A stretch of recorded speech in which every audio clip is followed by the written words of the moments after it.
I'm very happy that uh, Professor Swaminathan has kindly agreed to deliver a few lectures. As I told about her during the last seminar, that session which she has been chairing, uh, the issues that Professor Madhura Swaminathan is concerned about are in fact at the core of Indian development. I'm inclined to believe that in India, we have, as of today, the dubious distinction of carrying the largest number of less privileged among countries. In fact, China has in fact done almost away with the poverty issue. In fact, 3-4 years ago, still in our country, a substantial proportion, the numbers are controversial. In fact, when I was talking about the recent consumption survey, Ritik was saying that it has a lot of problems. Anyway, so I'm happy that you are aware of it. It's very important. So still a substantial number are remaining below the poverty line. And if you look deeply into it, you will realize that the poor and the agrarian are the rural and the agrarian are the poor in this country. And Indian transformation, right from the days of Professor K.N. Raj, they have been articulating the inevitable link between agriculture, industry, and Indian transformation through rural transformation. And in fact, the world over, you know that out of the 540 million farms, 90% of them are supposedly small growers, small farmers, and of which majority of them are actually manned by women. So I would say that at the global level and even in the Indian context also, situation may not be very different. In the rural sector, the role that women plays, which is in fact, the missing women. But we talk about the low labor force participation. Actually, is it really low? It's something which one has to really look at. In fact, we are yet to learn about how to count women's real contribution. So in this context, and when we are talking about finance, taxation, stability, public expenditure, in fact, if in India now no public finance will be complete. I repeat, no public finance will be complete if you are not able to bring in the concerns of the expenditure, the revenue that government could mop through enhanced income of the rural and the agrarian. So you know that how that rural transformation, and that there'll be a kind of two-way link between government expenditure, helping the rural sector, which in turn creating demand and creating an economy more vibrant. And in this context, I think that the women workers in rural India, which today Professor Swaminathan has taken this topic, it's very important for us. And I would say that it is your job to take home and discuss at night among yourself. What is public finance in it? I don't think that it is not your job. Okay. In fact, we are going, in fact, I was talking to Kiran. I'm talking to Kiran in the morning, almost half an hour. We have been deliberating on that, about the Indian industry. When you are talking about gift, it has to be, and it must be different from how it is talked out in another institution. So in fact, we are going to have a sitting on that with you. Oh, okay. So similarly, on agriculture, you should take home at night. I would like you to form a small group. Maybe if possible in the afternoon, you are free. Sit together and put all what Professor Swaminathan says into your framework. Professor Swaminathan is going to talk with this framework. Put the same information into your framework. Our framework is this framework. How does it look like? Gosh, try that. I'm sure. And that's our job. And without this kind of understanding, without understanding the economy, if you are talking about public finance, we are at best talking nonsense. So I think if you want to make sensible public economics, You should know the economy. And that is where, persons, the scholars like this, which you are getting a number of lectures. In fact, Nana Kakwani is talking next week, I suppose. So thank you very much for agreeing. Thank you very much for agreeing. And I know that you are traveling a lot. You have too many other things. Still, you are managing it. I thank you very much. So I'm sorry that I won't be able to sit it, and I will have the recording. I'll listen to that later. Thank you. Thank you. Yeah. So this is really a lecture. So do you have a handheld mic? Handheld mic. Because I like standing. I don't like sitting and talking. But let me get started. So this is for the students. So those seniors who want to escape can escape now. Okay. Just before I start, so, okay, I'm going to talk about women workers in agriculture or rural India. And actually, I can talk for 3 hours or 4 hours or more on this. So just tell me when it's become too much. I realized I have about 60 slides here, which is too much. Maybe I'll do 20 or 30 slides. But we can follow up again if needed. And what I'm talking about is, of course, on different aspects of women's work. Some of these things are discussed in this book. I don't know if your library has it, but it's a book we edited and published in 2020 during COVID. Actually, it was released, Women in Work in Rural India, which is a collected set of papers. Okay, that can be seen there now. All right. So I will now stand up and start moving the slides. Okay. Can I?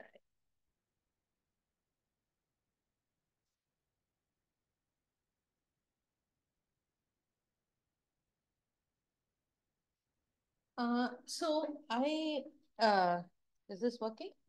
Because I don't know if anybody's online otherwise. Yeah, I think it's working. So the share of, okay, I have to look over there. Okay. No, if I can look at this actually. So just to start off, why agriculture? I think this is all familiar to you, that agriculture is not a very big share of our GDP now. But if you look at employment, or if more even importantly, you look at livelihoods, which is not here, it is not the employment labor force survey. If you go to rural areas and ask or do surveys and find out how many households get some income, not entirely, but some livelihoods from agriculture, it's about 90%. So in other words, most households living in rural areas have some connection to agriculture, though they may have a salaried job, they may have business, they may have remittances. So they have multiple sources of income. But importance of agriculture, then if you look at 20% of GDP, I think it may have come down. This is agriculture, when I say includes fisheries, horticulture, what we call allied activities is the agricultural sector. In that sense, may sound very small, but actually when you look at the percentage of population living in rural areas, the proportion of workers in rural areas, and the proportion of rural households that depend on agriculture, then so in terms of livelihood, it becomes more important than if we just take a GDP lens. And say, okay, that's particularly in Kerala, I think this is 10% or less is agricultural GDP. Services is the most important, but it's what I want to say is that employment here or the livelihoods is more important than the share in, share in employment. Sorry, share in GDP. Now, about 45 minutes, 1 hour, what do you, 1 hour. Okay. So now the next question is that have some of you had your lectures on labor PLFS and all that? They have learned about PLFS and everything? Not yet. Yeah, okay. So if you take any labor force survey, national labor force survey, these numbers are a bit old, but I don't think much has changed. The world average of female labor force participation was about 50. Even that is low, because in the developed countries, it's much higher. I'm not even looking at them here. But whereas India and Pakistan are at the bottom of the table. Okay, this number has changed now, and I'll tell you how it's changed. But the first thing is that when we look at global statistics, I think that's very important as students. Don't just look at Kerala. Look at Kerala in the context of other states. And don't just, when you study, look at India. We have to have a larger perspective. Where do we stand in the global, data on this? We are a very low female labor force participation country. Now, this is more like the things, numbers that you look at. You don't have to copy these numbers or remember them or something, but this is just from 1972-73. We had just put together rural and urban. What are the labor force participation rates? So as you know, till 2011-12, it was what was called employment unemployment surveys. And they were the big rounds, or the quinquennial rounds were more reliable. And then from 2017-18, we have the PLFS. For some reason, that PLFS number is not there. But anyway, it's not so important. So you can see that this is usual status. You all know what usual status employment is, right? Is that term familiar to everybody? When we say usual status, principal and subsidiary status, is it familiar? So what is usual status? What is the reference period? No, usual status, I'm asking. Isn't it a combination of the principal and subsidiary? No. Usual status, weekly status, daily status. That's one categorization. And then you have principal and subsidiary. Okay. Somebody? So you have three concepts of employment: usual status, weekly status, and daily status. So like how many days you worked for in a year? 365 out of that would be usual. Yes, usual status is a 1-year reference period. Yeah. Okay. And then principal and subsidiary is whether major time or minor part. Okay. So I guess for a week, we don't bother so much with major, minor, and daily status, but that's different from the reference period. So if you take usual status, say in 2011-12, it was only 25% of rural women are officially in the labor force as per official statistics. Now here, okay, this table's better. If you take, oh no, sorry, this is something else. We don't have to go into this right now. And I don't have the numbers here, but it has gone up between 17-18 and after going down a little bit during COVID. In 22-23, anybody know what is the female labor force participation rate? Anybody's number? Okay, it's come up to about 42% now. It's come up to 42%. Okay, and I'll talk about that later. Why perhaps it's come up, but still it's very low compared to 60, 70, 80. If you go to Europe or the US, it's 80 plus, 90%. That means all women in the working age group, which is usually 15 to 60, major, really a very high proportion of them are in the labor force. So what is going on in India? Are rural women not engaging in economic activity, in work? What do you all think? Only 30%, 40% of rural women are working. Well, informal sector, good point, but informal sector officially is counted. It has to be in our surveys because agriculture is entirely informal, and even so much of our urban economy is informal. If we leave it out, then, our employment numbers will drop even further. But it's true that capturing informal work is more difficult, and that's an important point. Anything else? Sorry, unpaid, very good point. Unpaid workers, yeah. Excellent.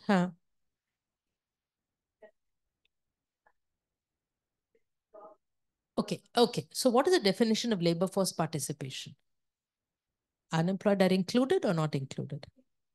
So labor force is low. So what you're saying is if we had removed unemployed, but they're actually there in this also. But what is the unemployment rate among women, whether it's urban or rural? Very, very low in India. And that's again a very important point, which I'll come back to later, which is that when women, they do not find employment opportunities, they drop out of the workforce. rather than saying we are seeking employment. So unemployed is seeking work. So among women sitting in a village, there's no job. When an investigator comes to you, say, are you seeking employment? You'll say, what type of foolish question is that? Can't they see I have no access to employment? I'm not in the workforce. So if you're not in the workforce, then you're not counted. If you're seeking work, you are counted in the labor force statistics, right? Labor force is workers plus those seeking work, that is unemployed, currently unemployed. Okay, so let me go on, but I think this informal sector, unpaid work, these are things that we'll see. Why is it that women are not being accurately counted? Now, this point is minor, but just that of those who are counted officially as workers, you will see that 75% or 80% are in agriculture and allied activities. Okay, but this is not, and caste-wise, I'm not going to go into that. Okay. So one point I want to make today is that there's a lot, if you look up any EPW, anything, hundreds of people are writing articles on why is women's labor force participation low in India. I find all these articles written by a lot of good people problematic because the question is wrong. I'm going to say that the labor force participation is not low. So hundreds of econometric papers, hundreds of other kinds of papers. Why is it low and declining? Declining also. Now it's increasing, but till as you saw in that first table, from about 90s, it was declining. Okay, that's a wrong question because we've not got the right number. Okay, so that's the first point that I'd like to make. And why is that the wrong question? Because women's work in our labor force surveys is being underestimated. Of course, and for many reasons, because of the nature of women's work, partly informal, but other things also, because it's home-based, because it's often unpaid, because it is intermittent, and I'll explain that a little bit. It's not, you may go to the field for 2 hours and you come back and cook for 2 hours. Then you go back to the field for 2 hours. So it's not like here, come at 9 and you sit for 5, 6 hours or whatever at a stretch. I don't sit for too many hours, but yeah, whatever. So I think these are the reasons why it's not being counted properly. So measurement problem is very, very important. And that's one thing I want to say. Now, having said that, I must say, to be fair to all these academics who have been studying declining participation, even if the level is not accurate, the trend could be studied, right? So you know the difference between level and trend. So maybe 30% or 20% is a wrong number. But if it's the same methodology, same survey, then if we see a declining trend or a rising trend, we can comment on that, and people have. So during COVID, what is happening? Employment is declining. Maybe the number is not correct. Maybe it's 50 rather than 30. But the trend is for it to go down, then for it to come up, or demonetization or any other shock which happens, it may go down or come up, okay? So to be fair to all those who've been studying this issue. So just to put out a few more points on this, that women's work is intermittent to the day. Women's work is often seasonal labor. So, if you ask a question, the harvest season, and you ask a question, the lean season, what were you doing during the reference week? So I'll be referring to reference week because there's also some kind of debate in India, which I think people are, more or less agreeing on, that in a country like India, when 90% or plus of the workforce is in the informal sector, looking at a reference week is better. Because what did you do in the last year? I got construction for 3 months. Then I sat at home for 1 month. Then I did, how to remember the whole year. It's not easy. I mean, it's a very serious issue, Or 6 months ago, how much, okay, in harvesting time, I did some work. So reference week, and particularly if you do multiple reference week, is a better estimate. And in fact, that is used a lot in official statistics. Even in employment, unemployment statistics, reference week gives you a better answer than reference year. Because of recall problems. I mean, if I'm in a salaried job, it's okay. My 1 year and 1 week, what did you do? It's the same. But if you're not in a monthly salaried job, then the usual status data is much more difficult to capture. Then there are other things which I'm not going to go into too much today, but two important, the investigator bias, respondent bias, how is the question asked? Male investigator comes, asks a woman, what were you doing last year? And she says, no, nothing. I was really doing nothing. Women's own self-perception. So there are many issues here. I'm not going to go into them, but I'm going to focus on one here because that's going to come up again, which is, what do we mean by work? And how do we separate or demarcate what we call now in economics, care work or household work from productive work or economic activity. Okay. So a woman goes and collects fodder for her animal or collects water to feed the animal. Is that economic activity or is that household work, care work? Economic, anybody else? Huh? Yeah, so a woman is going in the early morning and bringing some firewood and bringing some fodder to feed the animal and is going to collect water also for feeding her animal, maybe even for the household. Is this economic activity or is this care work? It's economic activity. And even the NSS, Census of India, everybody calls it economic activity. So think about it. This is very important. It's unpaid. It may be even at the back of your own homestead, there may be some water, So this is a debate which happened, and in the 70s and 80s, I was sort of a student at that time, but many other senior economists, particularly women economists in India, feminist economists, there was a lot of debate. And from the 1981 census, a change was made. Women argued, and a change was made in the definition of economic activity. And now this is global, UN statistics and everything. Economic activity includes, collecting water or fuel, which is needed for not just cooking and cleaning, but it's needed in order for the worker to engage in other activities. So this is part of economic activity. Suppose during the dry season, a construction worker from Bihar was migrated to Kerala, goes back with some savings and tries to repair the roof of his house. Okay. So he buys some bricks, buys some thatch, is repairing the roof of his house. Is that economic activity or just household activity? Now I expect the correct answer. Economic activity. Okay. So this is because the question is, in economics, we use this term opportunity cost. So what is the alternative? Otherwise, what will I do? I'll hire one mason and say, okay, come, I bought the bricks. I'll give you 1 day's work. You're going to make my roof. Okay. So this is economic activity. In fact, it is capital investment.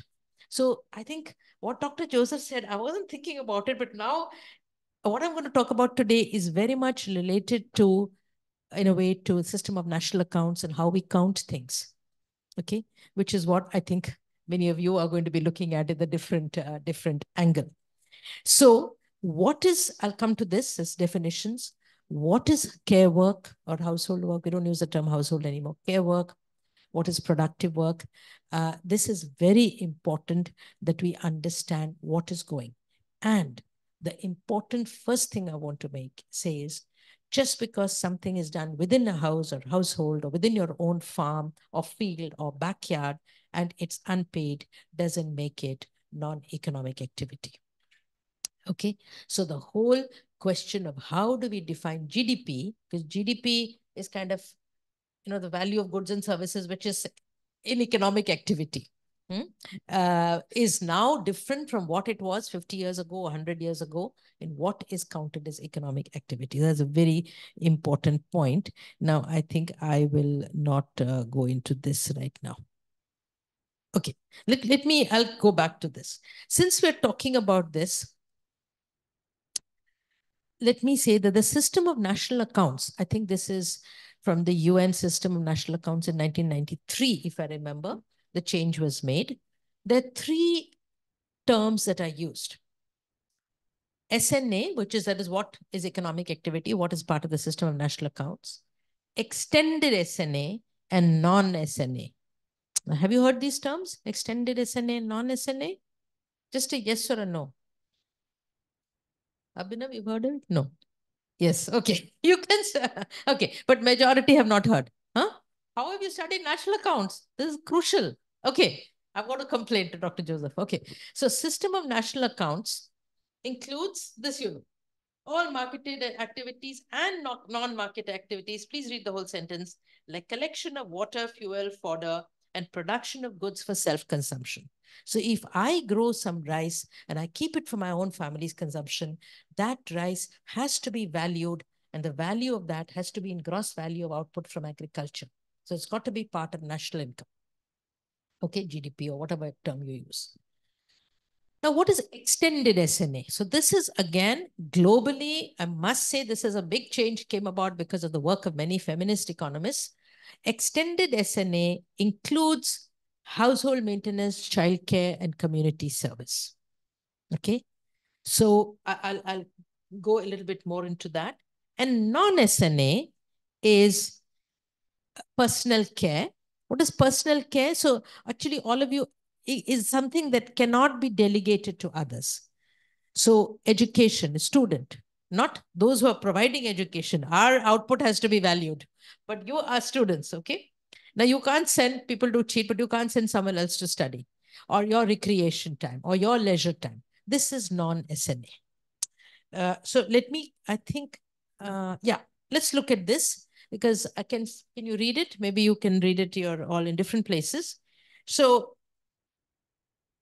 under SNA, you have primary production, secondary, trade, this, that. I don't want to. So first three categories are basically our primary, secondary, and tertiary sectors, which all of you are familiar with. Now, looking at 4, 5, and 6, this is what is coming into extended SNA. Household maintenance. What is household maintenance? It sounds very big management. Basically, it's sweeping the floor, cooking, cleaning, doing all this, okay? These terms are sounding very big. Care of children, elderly, disabled, and community services. So, you know, if you're participating in your local Gram Panchayat meeting and you're giving some time to that, you're contributing time to something. So how is this? And you're not a paid functionary. You're not an officer of the Panchayat, who then you're paid a salary, then you're counted in GDP. But this is extended SNA. And what is non-SNA is the last three. Learning, education, social, cultural activities. If you're watching TV, that's not SNA. And personal care, sleeping, eating, etc. Okay. So this is the 9-fold classification based on the Indian SNA, which is based on the international SNA. Okay. So this is the most important thing. I think one of the messages today I want to give is now when we look at women and what they are doing, we're not just looking at 1, 2, 3.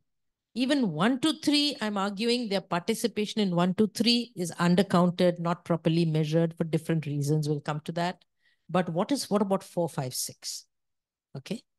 And some countries, particularly in Europe, I mean, this was a demand, it didn't get accepted, but some countries are, or sometimes reports are coming up with an extended SNA accounting frame. So they're just hypothetically calculating.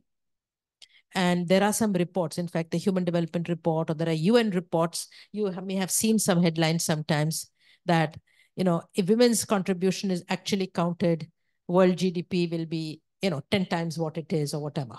Okay, so some countries have done estimates of the value of 4, 5, 6, but it's not part of standard national accounts. Okay, so for much of today, I'm not going to be including discussion of 4, 5, 6 because I want to relate it to what is actually being counted as economic activity in India. Otherwise, I'm saying this is they are calling this, but I'm saying this. Then we are talking at cross purpose. So this care activity, what are the hours? What is the value of it? That's very important. We can have a separate discussion on it. But for today's discussion, we're focusing on economic activity. Okay. So when I say worker, I'm saying worker in 1, 2, 3. Though if you're doing 4, 5, 6, you're also doing very important work, and should you be called a worker? That's a bigger discussion we need to have. Any question on this? Because I think this is something new, this concept of extended SNA and care work. Any clarification? Yeah. To explain what exactly is satellite accounts, because they do account, like they consider these aspects, right, which are not included in the main. Yeah. Now, I'm not so familiar with what Indian National Accounts is doing, but one of the ideas originally of the satellite accounting was this, that certain things which are not being valued here. So care work. So I know some European countries and sometimes have done these, if we valued this. And in fact, in some European countries, I'm not sure now, I can check, but there was even a proposal, say in Sweden or Norway or somewhere, that if a woman is engaged in care work at home, she should be paid a wage. Okay. So suppose you're paid whatever it is, $100 a day or whatever it is, because you're doing, they have, of course, very generous childcare policies and all that. But suppose we say you are doing the task of cooking, cleaning, etc., and it could even be a man at home, which is needed so that your children can go to school and then your husband can go and work. We should pay you a wage. Now, if you do that, then automatically you're doing from the satellite, you brought it into the main account, because once a wage is being paid or once a payment is being made, then it is automatically will be counted in national accounts. But I'll check. I don't think India has this. Obviously, we don't have this. So what satellite accounts, I don't think we have. Let me check if it means something else. I'll make a note of that. Yeah. Okay. So now let's go on to the second. I'm going to go to back actually. The second point I want to make today is that, so we're saying that even in economic activity, I said it's not being counted properly. Okay, so let's forget the care activity for now. Let's talk about economic activity. So how do we measure this better? Women's work and economic activity. And the proposal which came, again, this is really starting from the early 80s or so, is that let us have a different type of survey called time use survey. Okay. Now, have any of you heard of time use survey? How many have heard of time use survey? Oh, very good. You've seen the 2019 National Time Use Survey? No, okay. So what is a time use survey? Okay, sorry, it's written there, but let's see. Huh? What is a time use survey? Account for an individual's time, like spent from 4 a.m. to the next day 4 a.m. And so that person might be even performing multiple activities in that time slot. And they also give the classification of the activities, the code, so that you can see in what activity, how much time is being spent by that individual, and if they are doing multiple activities in the time slot, simultaneous or not. Yeah, and then so accordingly, you can probably calculate the average time spent on different activities and then check, like rural, and then make comparisons. Yeah. So very good. So what you're saying is you're not asking somebody, are you a worker? Are you a cook? Are you a housewife? You're not asking that question. You're saying, what are you doing? List all activity, whatever it is, and, over the last 24 hours. And those activities are actually classified using this extended SNA, that 9-fold classification that I showed you, or some approximation of that, or some variation of that. The subcategories can be there. And then based on time criterion, so here it would have to be, it could be major part of the last year, or it could be last day, 24 hours, or it could be minimum number of hours. You can be classified in any way that we want. So we don't classify first. We don't say usual status, okay, in the last 1 year, based on major time, what were you doing? Were you principal status worker, subsidiary status, or non-worker? We don't ask that direct question. So this is the difference. You ask what were the activities being done, and then the researcher or the investigator or the government agency classifies people as per your wish. So you have the actual raw data on what people did. or the time spent in different activities. So actually, so this is, as you will know, one important thing, labor force surveys in India use the time criterion, right? We're not using other criteria like income criteria, because unpaid work is also being counted. So since we're using time criteria, with the time use survey, we can use time criteria and identify workers. Okay. Now, who is a worker? Okay. So in the first time use survey in India, then there was a pilot one in 98, 99, but we have only one NSSO run national time use survey, which was completed in 2019. And very sadly, it was released just after our book was released. So we couldn't incorporate it in that. But after that, we have looked at the data. Okay. I'm not going to go into this. Okay. So here, this is, if you look at the Time Use Survey 2019, and I've taken this whole 9-fold classification and look at the participation of rural men and women above the age of 15 in these broad activity categories. And the definition of participation, I'm not sure, but I think it is at least 1 hour in the activity. Okay. So here I must jump to something very new which has happened, which is that I think it was last year or the year before. The ILO, which year was it? The ILO resolution of 2013, 19th Labour Conference, has said, the International Labour Office has said that engaging in economic activity for 1 hour a day, you are to be counted as a worker. Okay. So even if it is 1 hour a day, you're to be counted as a worker. Okay. Now, India has not accepted this yet. I mean, we're at that conference, but this is not yet implemented in India.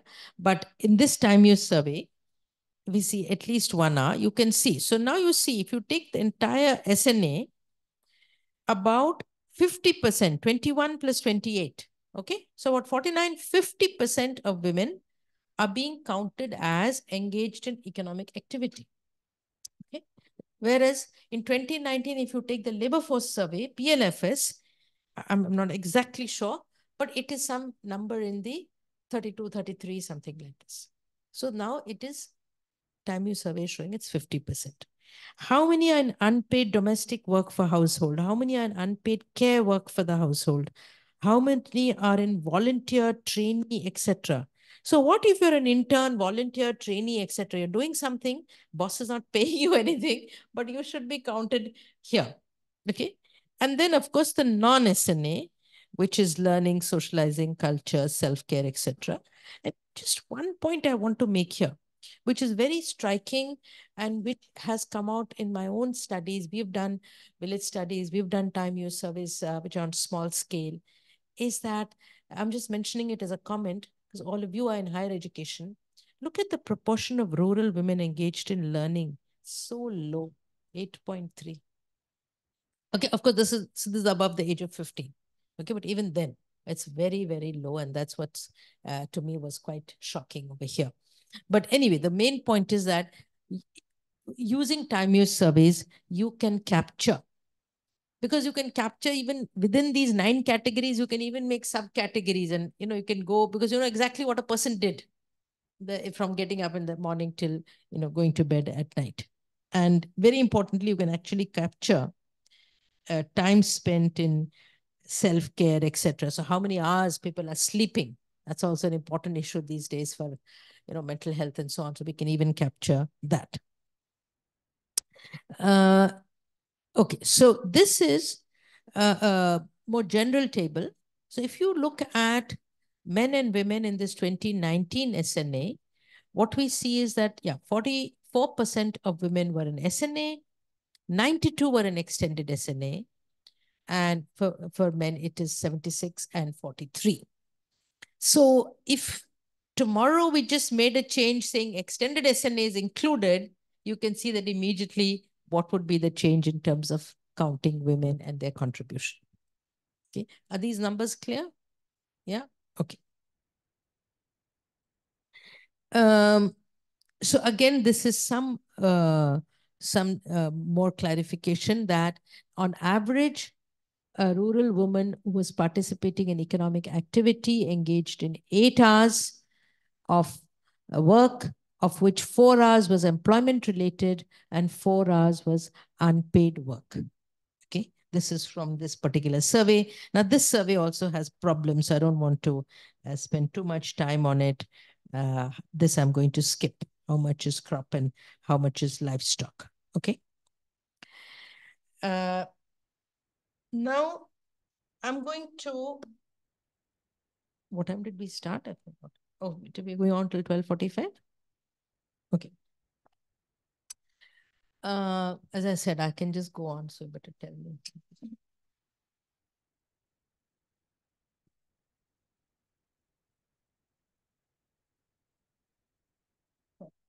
Okay. So now I'm going to elaborate on the same idea, but giving you an example from a village study. And why am I doing this? Because I took part in it. But no, that's not the reason. That's one of the reasons. Why am I doing it? Because I think our data is much better quality than the National Time Use Survey. Okay, so in 2017, we studied these 2 villages in Karnataka, in Kolar and Mandya districts. Very small study, 14 women in one and 22 women in the other. But this data set, to my knowledge, is unique internationally also, and nationally definitely. We collected 24-hour data 7 days in a row. So one of the things with collecting 24-hour data is, suppose that day is Diwali or some holiday, you know. So it's not your normal activity that you're doing on that 24-hour days. You know, you may spend a lot of time eating or something. And of course, people have thought of this before. And so there's is it a normal day or not? But so we decided that we want, particularly for agriculture, because some days there's some activity on the field. Some days there isn't. So, you know, what is normal and what is not normal is more difficult to separate. So we did 24/7 and we did it in 2 or 3 seasons. Lean season, harvest season, and in one village we did sowing season too. Okay. So I don't know anybody else in India or internationally who's done this. So 24/7. Internationally with agriculture, and is not so important, then seasonality may not matter, you know. Seasonality is really for a rural economy. It's not so much for a urban, though monsoon season, maybe construction is not there. There's some seasonal element there also, you know, some things which involve drying and, you know, things like that can't be done in the monsoon. Okay, so I'm going to just jump this. So I'm just going to talk about one because otherwise it was going to be too much. So just to give you a background, this is a village not far from Bangalore, about 2 hours, 3 hours away, near Kolar. Some of you may know where Kolar is. And it's a very dry village, very little irrigation. So that explains why the agriculture is a bit limited. And it's really a sericulture village. Okay. So this I will skip. We did 2 seasons, lean season and harvest season. Oops, I'm going to skip this village. Yeah. Let me come to our findings. First is, if we take, did you work for 1 hour in the reference week? Okay, if we take the new ILO definition of work, I mean only economic activity. Now I'm using work for economic activity unless I say something else. All the women are working. Now, all of you who know anything about rural India won't be surprised. Okay. Now we said, okay, maybe that's too generous, you know, 1 hour of work in the week and we say you're a worker. So let's take what is the India, luckily we have all these definitions, what is called daily status employment. Do any of you know? So I told you at the beginning, we have usual status. If you go to the labor force surveys, weekly status and current daily status. Usual, current weekly, current daily. Anybody who's seen an employment survey would have seen these 3. What is daily status? Not 1 day. It's not 1 day. Huh? No, you can't answer now, Suma. You're not allowed to answer. Yes. Somebody who hasn't answered. Yes. Go ahead. It's not based on 1 day reference period. I'm giving you a hint. Yes, but how many, what is the definition, yeah, of work? Are you a worker or not? So usual status, principal, subsidiary, major time, minor, right? Principal status is major time criterion. How many months is major time, or how many days is it? Does anybody know? Huh? No, it's not. I'm talking about NSS surveys, not about the census. There's no 180 days in any report. I haven't seen it. Census says major worker and minor worker and uses 181 days for major worker. The Census of India. NSS doesn't use days anywhere. I haven't seen it. I've seen NSS reports. If somebody's seen it, please show it to me. Status, yeah.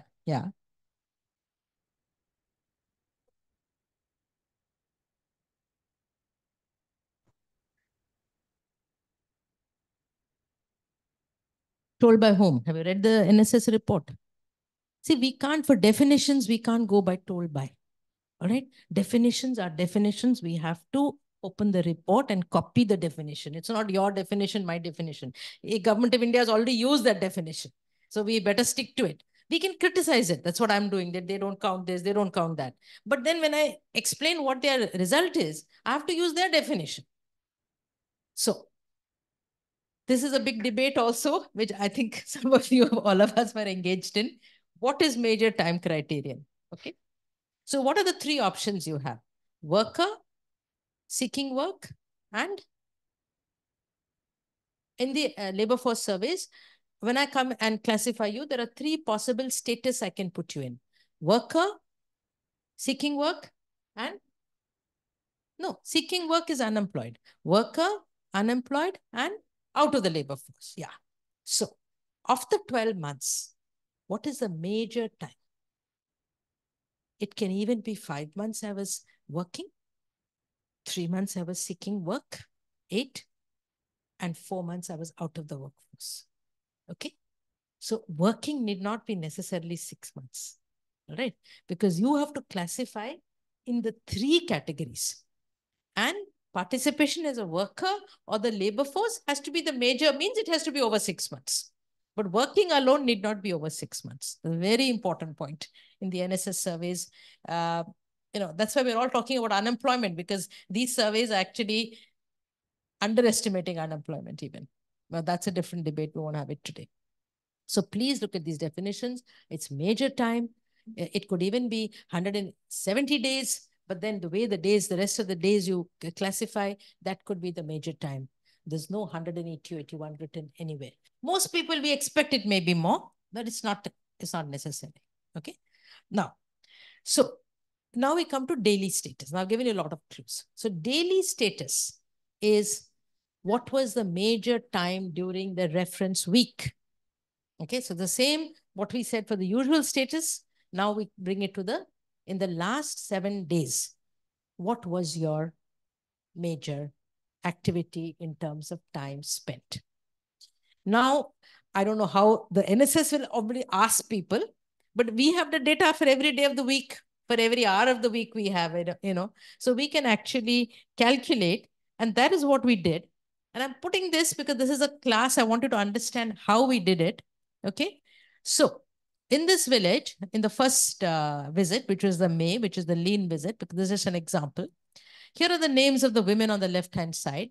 And how many hours did they engage in economic activity in each day? Day 1, day 2, day 3, etc. All right. And we get the total days. So look at the last 2 women, 7 out of 7 days. They're working every day. Okay. But a lot of others are working for 3 days, 3.5, 4, 4.5. So here we just took 3.5 as being more than 3.5 as being major time. Okay. So it's like your 180 and 360 days. But since we are defining it ourselves here, we said anybody working more than 3.5 days is, or 3.5 or more than 3.5 is a worker. Okay. So then there are 4 people who got left out. Now we can do this in different seasons. But this is this methodology of the daily status. If you look, by the way, those of you who do anything on employment, who's teaching employment and unemployment? You said some lectures. Oh, Kiran will be teaching. Yeah. There's a brilliant paper by Raj Krishna, 1975, which you must read on what are these concepts and how we understand them. Okay. I can give the reference later. So if we use this daily status criterion, then in the lean season, I don't want to focus on percentages because it's a very small study.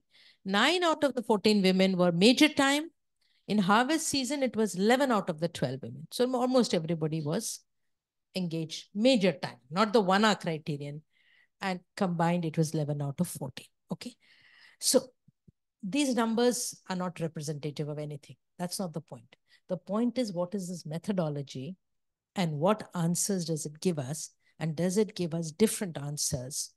Okay, so we looked at the census of India also. What is the census worker population ratio for this village is about, I don't know if it is there in this slides. No, it's about 60. So the census of India, we feel is better than actually, in some ways, many of us have argued is better than the labor force surveys. Census of India, which uses 181 days for major and then minor worker, 30 days.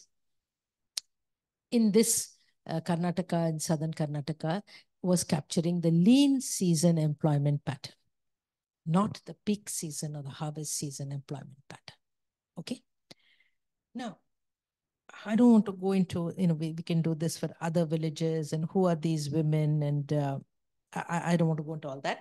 So I want to conclude this part by saying that two things. One is that when we look at the hours of work, we actually, and particularly the lean season and the harvest season, we are getting a very different picture from what, not that we can compare one village with the nation or the state, but we know the methodology they're using, we know the methodology we're using.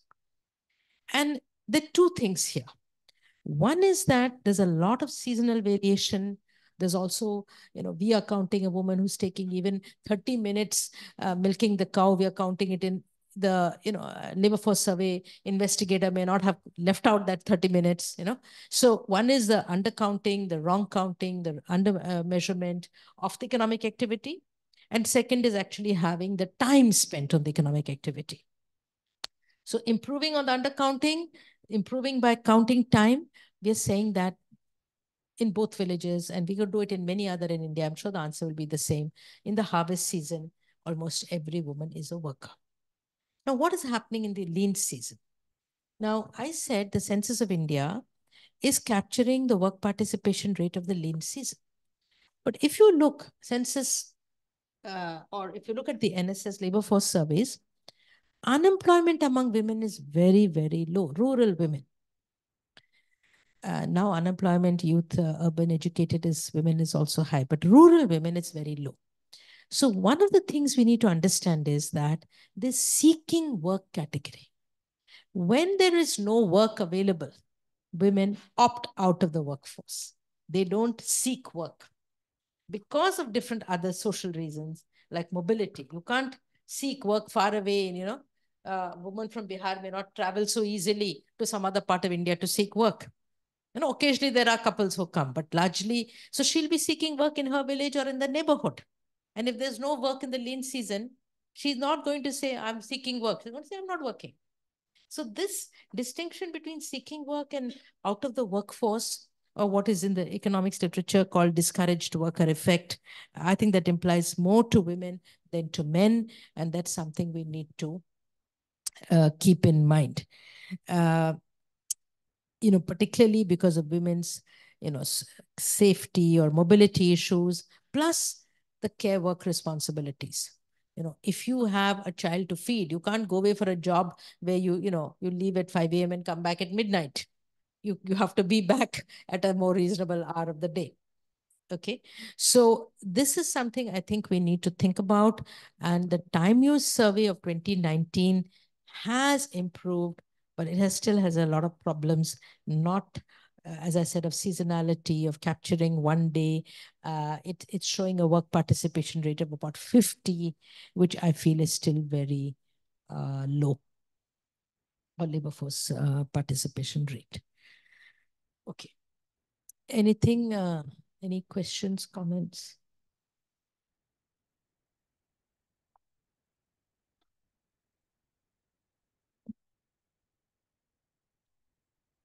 Hmm.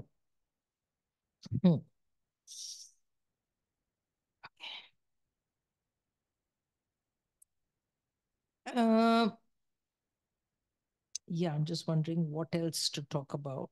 There's a lot of other slides here. Okay, so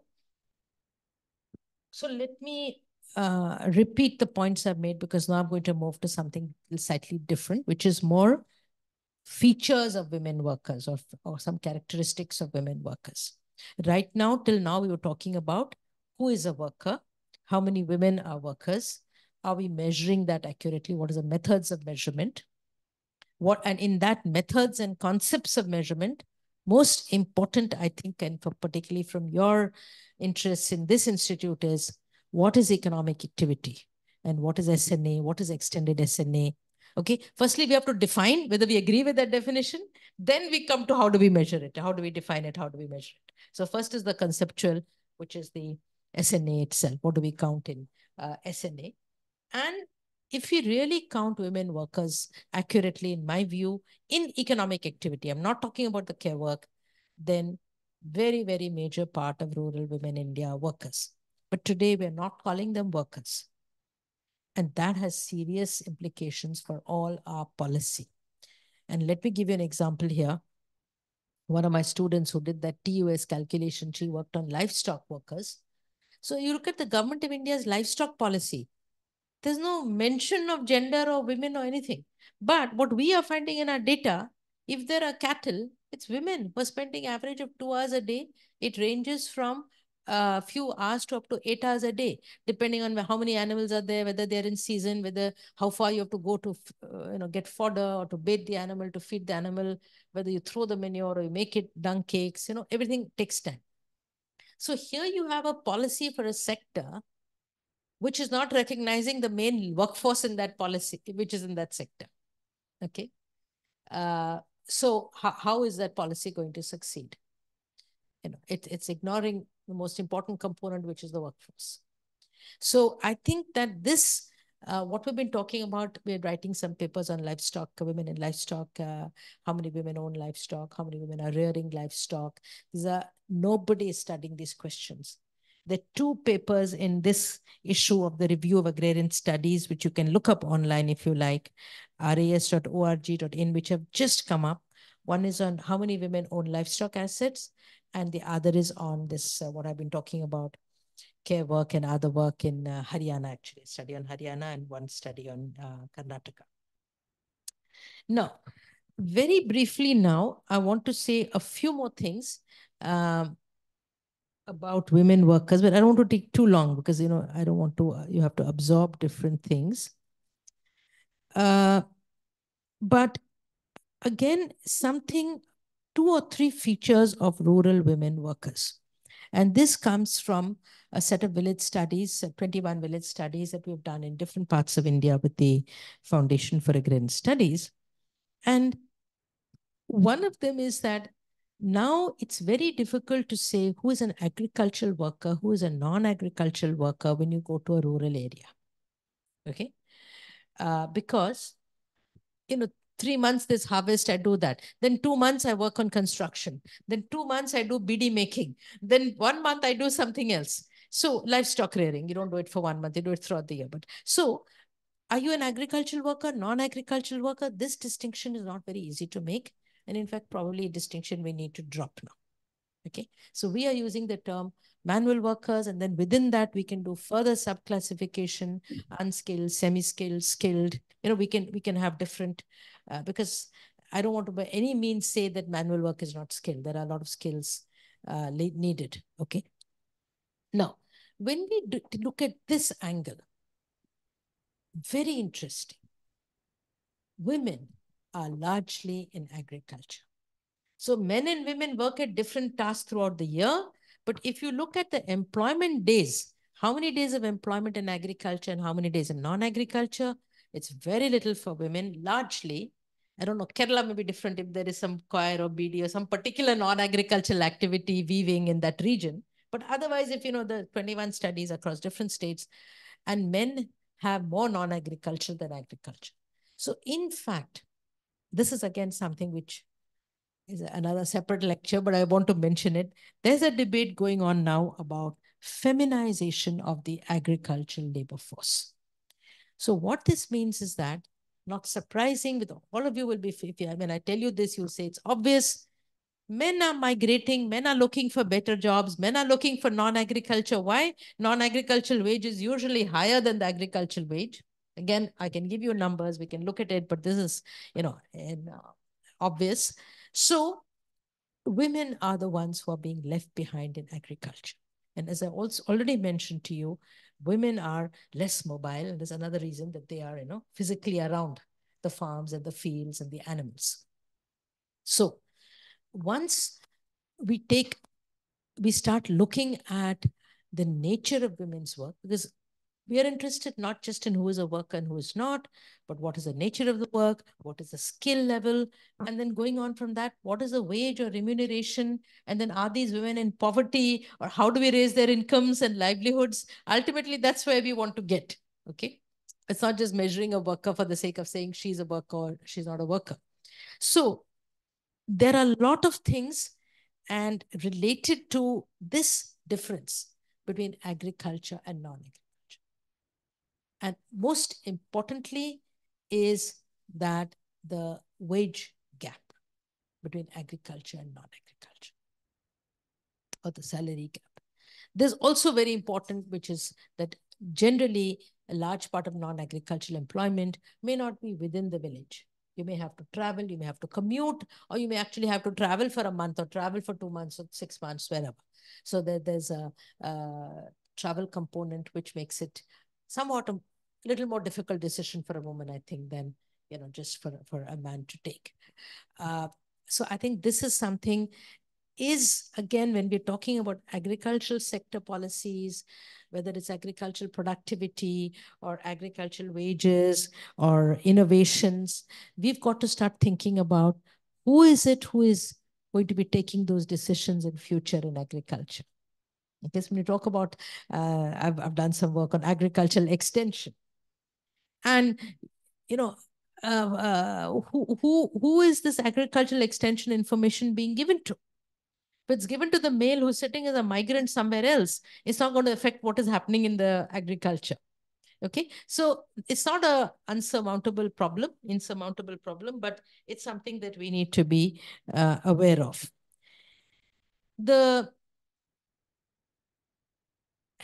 Now, there are lots of other things. I'm not going to give you this, I've already mentioned.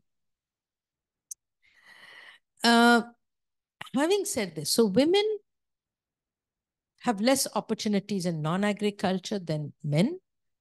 And we already know that agriculture in India, there's lots of problems of agrarian distress, but also of seasonality. So the days of employment available to women is also very, very low. And what we find is that, again, this is a statistic which the periodic labor force survey, I think, has stopped collecting this, if I remember. The employment and unemployment surveys used to actually, oh no, it does. It does collect it. It gives you days of employment per worker. Okay, so are you a worker? You're not a worker. First, you're classified as that. Then if you're a worker, how many days of employment? Does anybody know official statistics, what they tell us about days of employment for a man or a woman, urban, rural, anything? Any idea? Any number comes to mind? How many days of employment do you think an average person in India, worker, gets? Huh? Around 200. Yeah, not bad. 200, 220, 240, 260 in this number. Now, again, this is something I'm not going to talk about today, but those of you interested, I can give you some readings. Our studies, we find women are getting much less than 100 days of employment. Okay. Now, very important. What is employment? So in our calculations, which is something that we need to correct in future, we take family labor on own farm. That is also because otherwise you're hiring a worker to do your transplanting or you're doing it yourself. You're hiring a weeding worker. But we have not taken livestock activities, etc. So taking own family labor on farms and hired labor, so it could be unpaid, it could be paid as a wage, it's about less than 100 days. And this is in a way a context for some of those of you interested for this whole demand for NREGA, okay? Because the days of employment are so low. And if you add livestock, I would say that will add about, that's going to definitely, if you take 8-hour days, it's going to add maybe 50, 60 days of employment to a woman. But it's still going to be much less than your 200 or 250 days of employment, okay? Now, we don't want more than 250 days of employment because we want some rest days also, okay? But your wage that you earn on those 250 or 200 or 150 should be adequate for a minimum standard of living. So I'm going to have a lot of things I'm going to skip, but maybe this will be my last slide and then I'll just sum up. So if you look at NREGA, you all know what NREGA is? National Rural Employment Guarantee Act scheme. Is there reservation for women workers in NREGA? Yes, no? See, so many schemes of India, we have reservation for women, quota, etc. Do we have reservation for women in NREGA? Yes. Okay. We have 1/3 or 30%. I think it's 30%, not 33%. So why 30%? Don't ask me. I can't understand why 30. Women are not 30% of the labor force or 30% of the population. But anyway, this is government of India. So when the scheme was started, 30% was supposed to be for women. Now look at the numbers I'm showing you here. There's a paper in our book, Smriti Rao and Smita Ram Narayan. 48 to 53%. So men are not working on NREGA. Why? Why are men not working on NREGA? If it's available and if the government is giving the money and if the scheme is operational, there are lots of problems. But let's see. We said quota of 30%, but it's more like 50%. Can somebody tell me why they think? I mean, there are many reasons. I don't know why. I'm just asking. This is just an open question. Wages. Yeah. If the man is not getting any non-agricultural employment, so first we're assuming agricultural employment is seasonal. So let's say you take an area which doesn't have much irrigation, 6 months in the year, even not even 6 months, 3 months, you have some agricultural work. Rest of the year, you're looking for other employment. And that was the reason for NREGA, that in the lean season, we need to provide incomes, and rather than just give cash handouts, we'll provide employment. Now, but in that lean season, if the man can migrate for 6 months and earn more than from the NREGA, he's going to do that. So no surprises. They had a ridiculous floor quota of 30%, but 50%. But this also means that when NREGA has been stopped, or when NREGA is not available, it's really affecting the woman's earnings. Okay? What a woman would be earning and using for herself, her children, her household, it would be really affected. So the last few years, as you know, NREGA has been very much in the doldrums in many states of India. There's been a real decline in expenditure, a decline in days of employment creation. And I mean, in a state like Kerala, even the woman agricultural wage is higher. So not many women may come for it. But in states where they're desperate and there's huge poverty, when NREGA is not operational, it's really going to affect women's earnings and women's employment. Okay. Okay. Now there are lots of other things which I think gender gap and this and that. And then there are a lot of issues of caste and other things, which I'm not going to go into.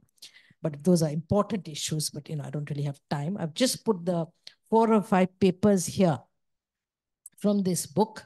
I don't know if the book is in the library, but otherwise we can get a copy on gender gap in wages, on manual worker households, on women in peasant households and proletarianization of women. I didn't talk about that. There's feminization, women in NREGA, etc. Okay, so when we go into this, each of these can be a separate lecture. Feminization is happening, measurement is happening, women in NREGA. So for those of you, if any of you are interested, we can, you can come to me. I can suggest some readings. Okay. But otherwise, I'm going to stop with this. I think otherwise it's an overload of things for one lecture.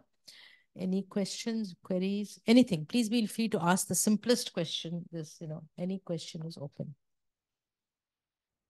Yeah. Okay.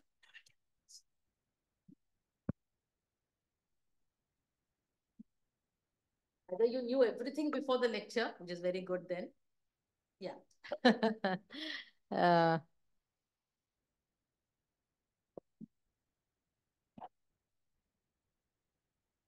Any doubts, any examples, anything you want to add or question or say that it's a wrong concept or change a definition? Anything? No? Okay. Sorry? Oh, online, I think. I think they can hear us online if they want. They would have. Nobody's spoken up. Yeah. I just wanted your thoughts on like how the concept of, deriving the like wages, you would say, for some unpaid work, but like the idea of taking the market rate and applying it over here, is it actually like a good concept though? Like, because you're trying to sort of say this is also important. Now, if you're just bringing this and just mixing it into the market structure, is it actually like a wholesome concept?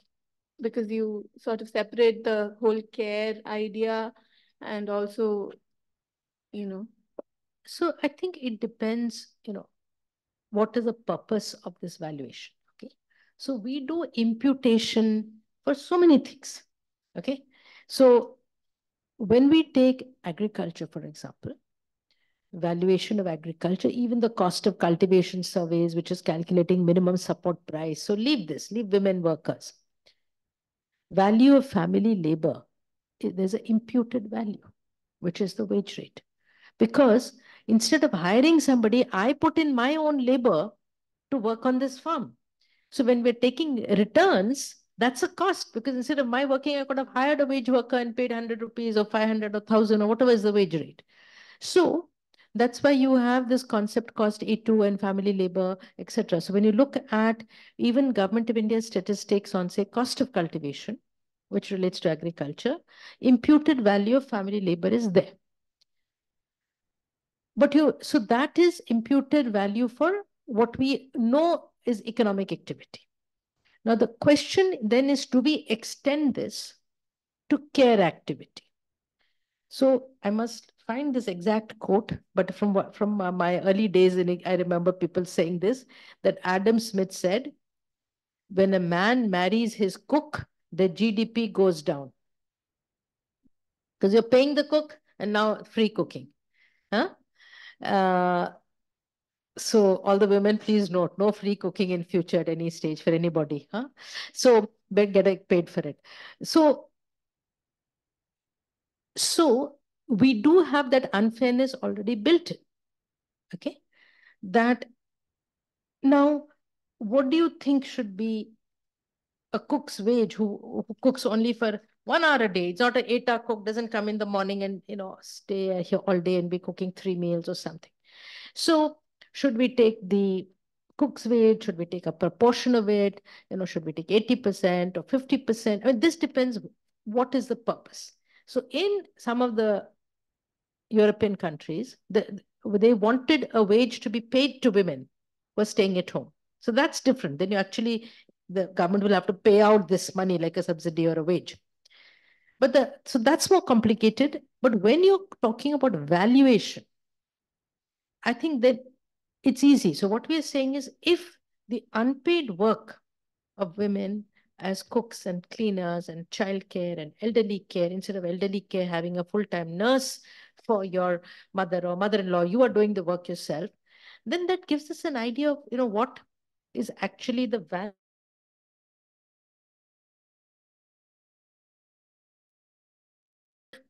Whatever Modi is saying is going to just by adding this, then that's obviously, you can't compare yourselves before and after. Or you say everybody should be paid.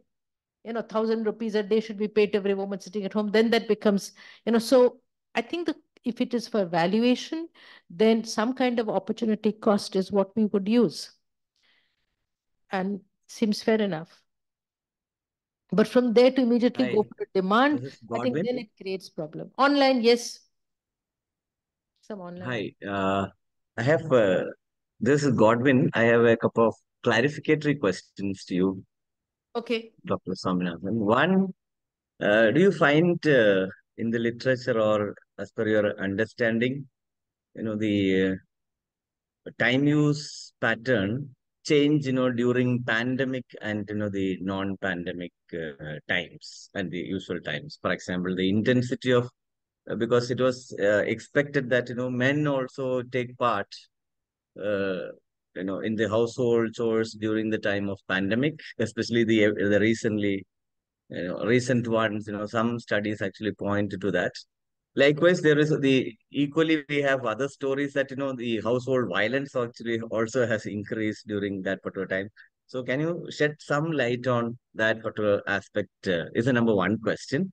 Along with that, the second question to you is, do you find, because in India, CMI is also collecting, some related data with regard to, time use and, of course, and so we are aware of. So you find any kind of methodological differences between both of them? So can we use, because, the waves are different, used by both the set. I haven't gone through it in detail, so that's the reason why I would, it's a kind of, educative question for me. Thank you. Thank you. So you asked a lot of questions, but I think the first thing is there are so few time use studies. It's not annual, 6 monthly. So during COVID, before COVID, after COVID, we don't have this. I said we have one national, it was in 2019. Even our time use survey 2017-18, though we did some follow-up interviews with women during the COVID, etc. But so the studies which have come out during COVID, a lot of them are small telephone interview-based surveys and so on. We don't have systematic data. Now, using the CMI rounds, which I haven't seen because my institute can't afford to buy those rounds, it's a private database, there are lots of problems with the CMI data collection. But again, if one uses, please remember this point which is for any analysis that you do, level and trends. The CMI data are problematic. There are lots of gaps, there are lots of inaccuracies. There's a huge underestimation of women's work. But if they're using the same methodology every quarter, even by their bad definition or method, what are the changes? That we can monitor. And there's a paper, very interesting paper, by an ILO group. What is her name? Fernanda, somebody, Shukti Dasgupta, exit and entry into employment by women during COVID. And it's in the Review of Agrarian Studies. I think it was about a year or so ago. I can send you the reference if you message me. They looked at entry and exit of men and women into the workforce during the different rounds of CMI just before and during the pandemic.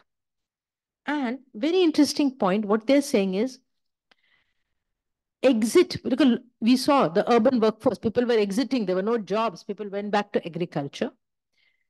Exit was very high. Now for women, there were two competing factors. On the one hand, say your husband was a migrant worker, has come back home. You're very poor now, income is less. You have to enter the workforce to be able to earn enough to feed your family. But all the children, family, everybody sitting at home, how much more care work has gone? Earlier, 1 hour you cooked lunches and sent everybody away. And there was no school lunches. Now the children, the entire family is at home. And I'm sure men helped. I'm not saying they don't. We don't know how much and what they did. But even if they helped, the work. So you can't work because you have more housework, care work, but at the same time, there's pressure because of poverty. So how these two factors have played out, please read the article because I can't summarize it over here.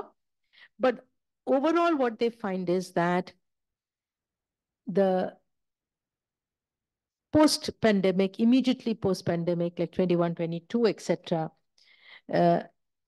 men had started entering. There was a lot of exit. Men's re-entry was much higher than women's re-entry, so that, and that's what we see today in the whole unemployment story in India, that the exit was very high and the re-entry now into the workforce because of no employment opportunities is much worse. So thank you for that question, but I think it's a long answer. But I will recommend this article in Review of Agrarian Studies, Entry and Exit of Women into the Labor Force during COVID-19, and women and men's entry into and exit into the labor force. Okay, thank you so much. Thank you. Suma, done? Any other query, clarification? Any questions? What about the back row? Yes, good. Doesn't matter. You want to come and ask here, or Mike?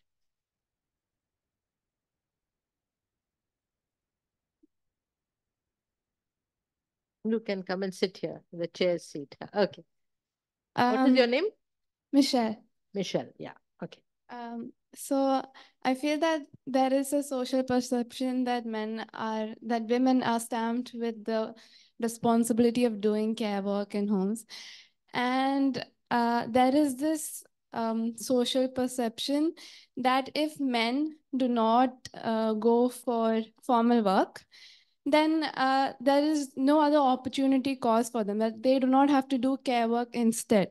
But when it comes to a woman's case, they either go to formal work somewhere outside, or they can be at home, look after the children, or do care work.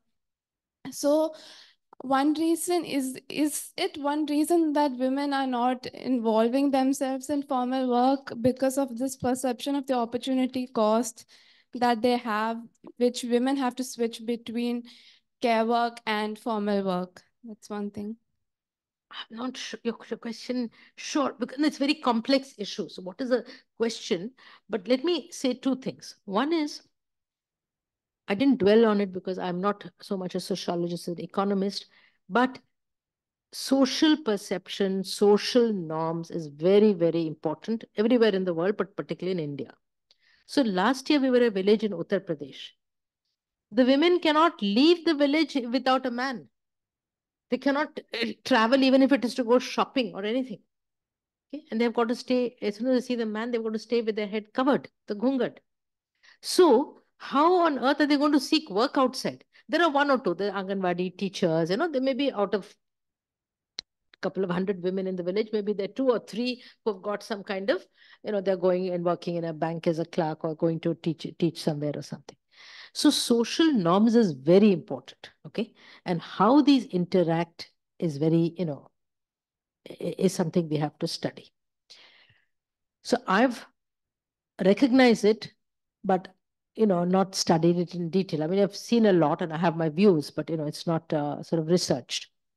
The care work question is more easy to do because a lot of women and a lot of feminist economists have studied.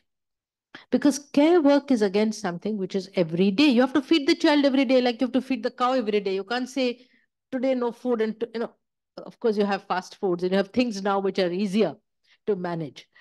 And it is often this that restricts not their ability to work, but where and what kind of work they can do, so travel, or can you, and one of the unfortunate or sad things, like when you read about NREGA or even women's work on fields, is many women after giving birth, after a month, have to go back to work. I mean, if you're poor, you have to go to work.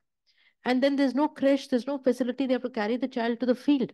Or, on the NREGA websites, one of the demands of the women's movement was to have creches. Why? Because we know these women are going to come with their children. You can't leave a 3-month-old, 1-month-old baby alone at home. Okay, maybe a 5-year-old you can leave and say, I'll come back in 3 hours. So definitely that, in a sense, what you're saying, and I think is very important, and that's something, again, that feminist economists have written about, and women's movement in India and elsewhere has said, is we need socialized care. So suppose you have Anganwadis and creches everywhere, okay? Then it makes it easier. So even in public sector organizations, you're supposed to have, crushes. There's an age when they're not going to school. Okay. So of course, elderly care is different, but so I think the responsibilities of care work is very, very central. But so the question is, how does one manage those responsibilities? How does one reduce those responsibilities only on the women? So, for example, I know in Kerala now has a scheme where the food that is cooked in the Anganwadi or the school is also delivered to some elderly people. If I'm right, there's a scheme of something of this kind. So a woman who's going out to work doesn't have to at least worry about the lunch for the elderly people at home. You'll come back at night and you'll care for them, but you don't have to be there to serve them lunch. It's served from the school meal or the Anganwadi or whatever it is. So I think the question then is, how do we address these concerns? And that's very complicated. It depends from place to place. So I think there's no easy or simple answer to your question, but very relevant point. And I think there is a scheme in Karnataka now that gives free bus access to women. Yeah. So doesn't that actually improve mobility? Absolutely.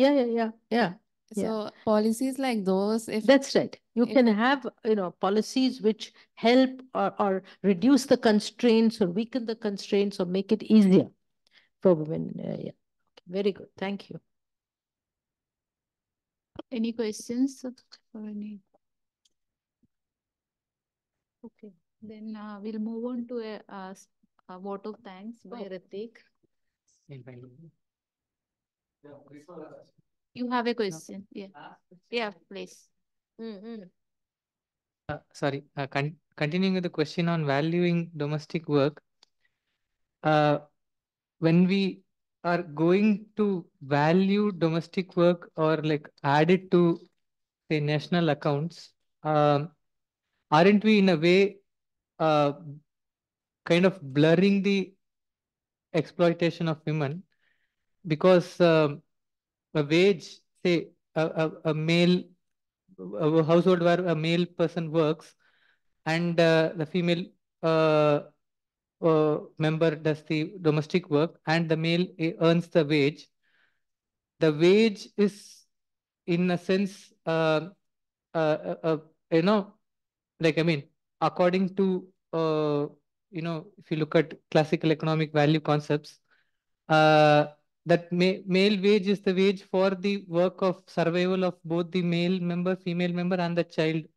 So, and the surplus extracted by the employer is, the rest of the output.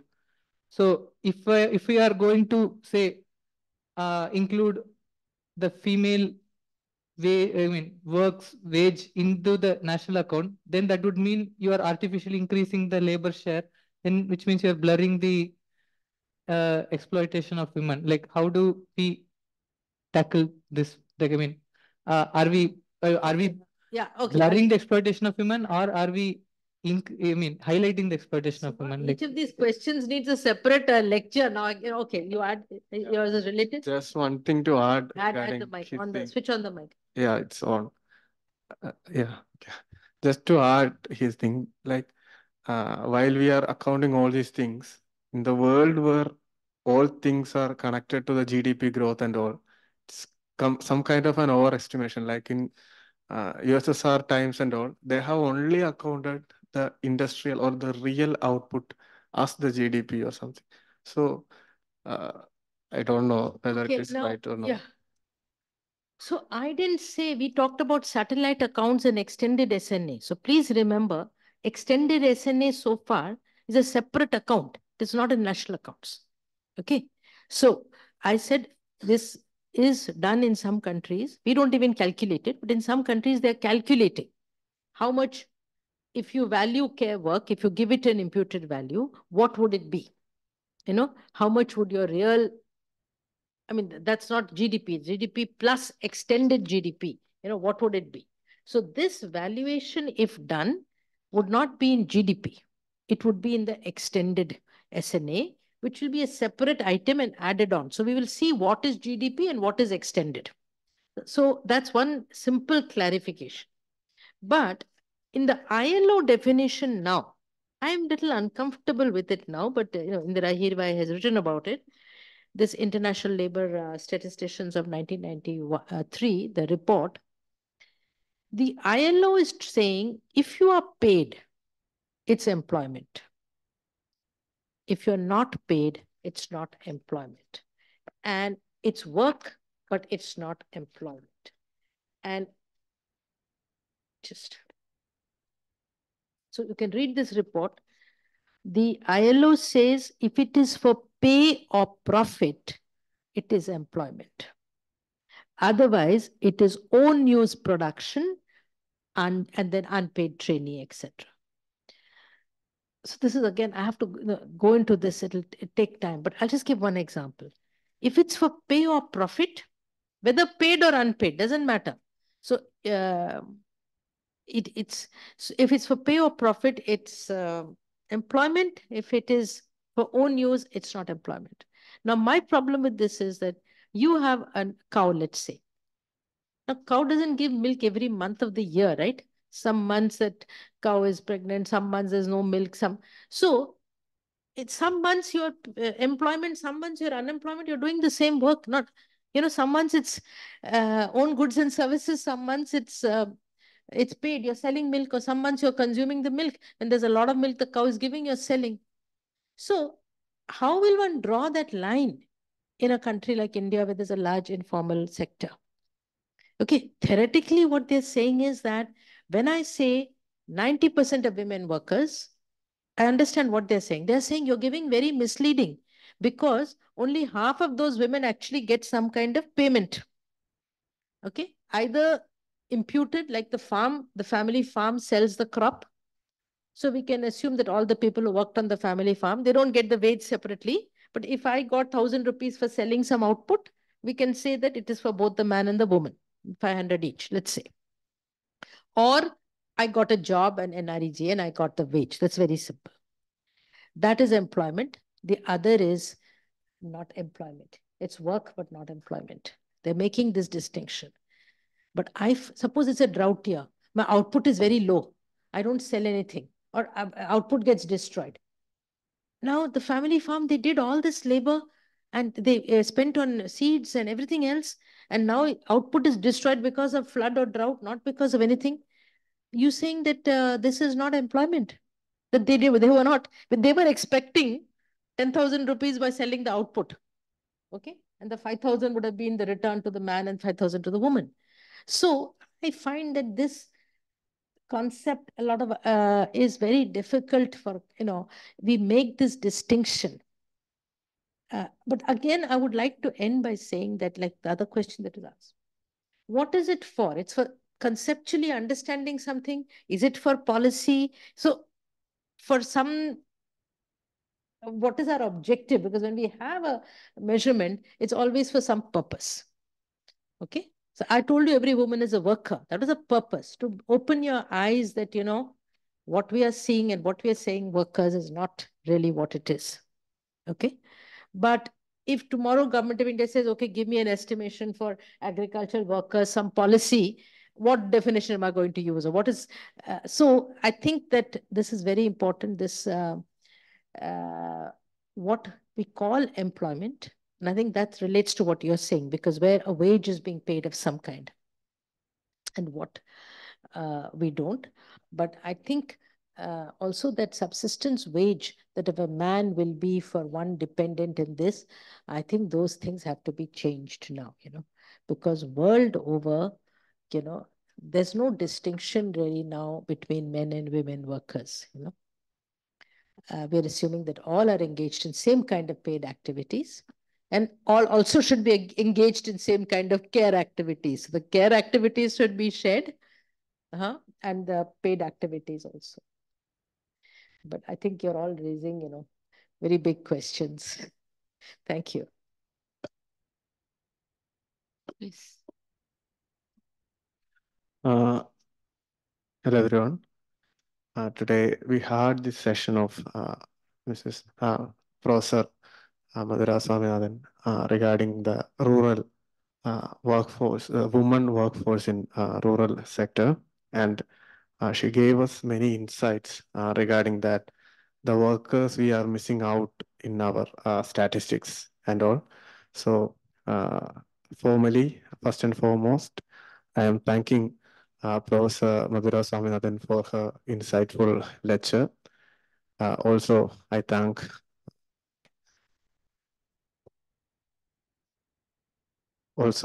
our director, KJ Joseph, and our PhD coordinators, Samrada ma'am and Ranjit sir, for organizing this lecture, and our technical team who has given all support, and finally all participants, our lectures and our students, and especially people who are come from outside also. So and online participants also. I thank everyone and have a nice day. Thank you very much.